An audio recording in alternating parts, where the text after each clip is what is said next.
A real life that you are my Uncle Sam, all around the 4th of July. I clapped a Yankee Doodle sweetheart, she's my Yankee Doodle joy.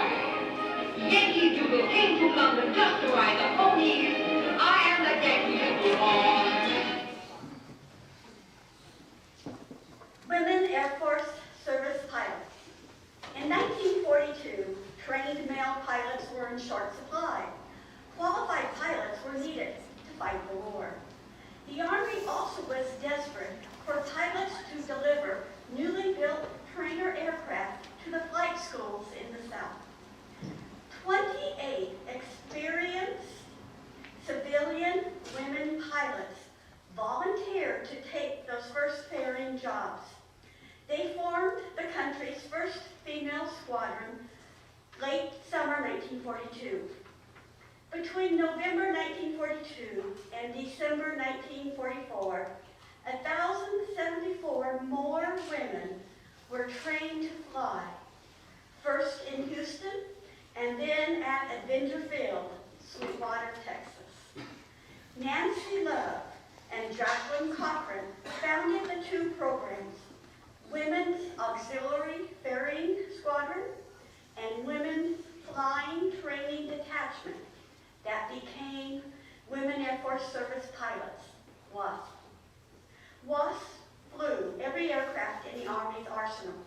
In addition to ferrying, they towed gunnery targets, transported equipment and non-flying personnel, and flight-tested aircraft that had been repaired before the men were allowed to fly them. For over 2 years, the WASP went to perform a wide variety of aviation-related jobs and to serve at more than 120 bases around the country.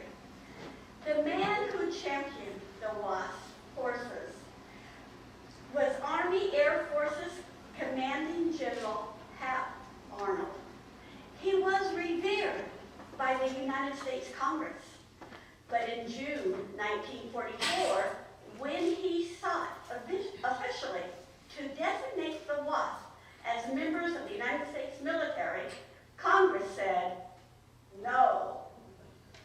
After a protracted fight, the WASP were granted military status in 1977, thanks to a law signed by President Carter.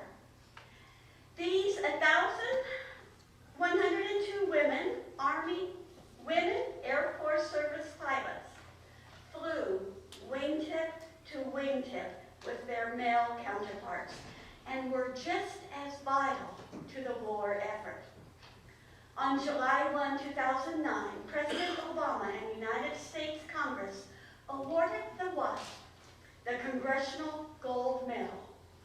On May 10, 2010, surviving WASP were presented the Congressional Gold Medal at the U.S. Capitol. My mother, Lavelle Richards, was a WASP.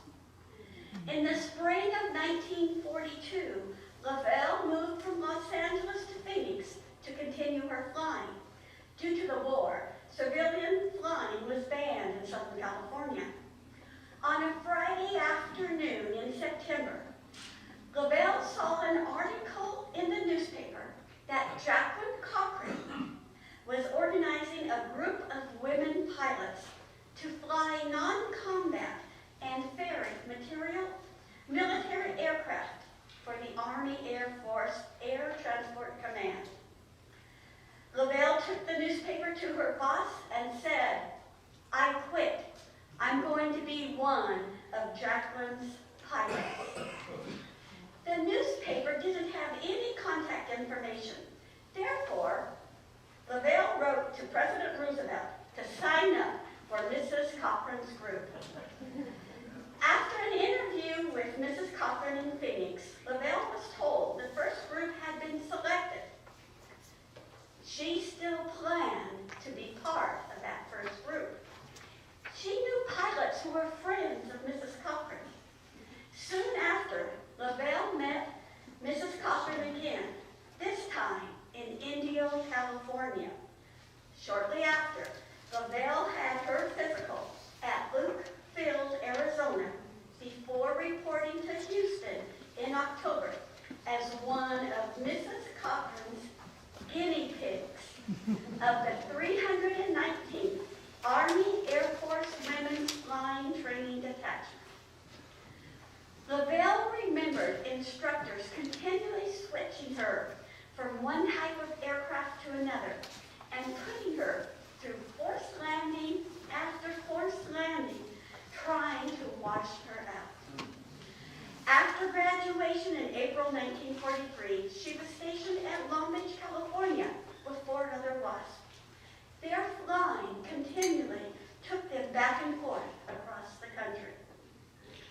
Flying in the Army Air Force was a dream come true. Every day was fun while being serious. For LaVelle, Long Beach had a party atmosphere, but she kept that thought to herself. At Long Beach, she met Kenneth Benesh, also a pilot in the Army Air Force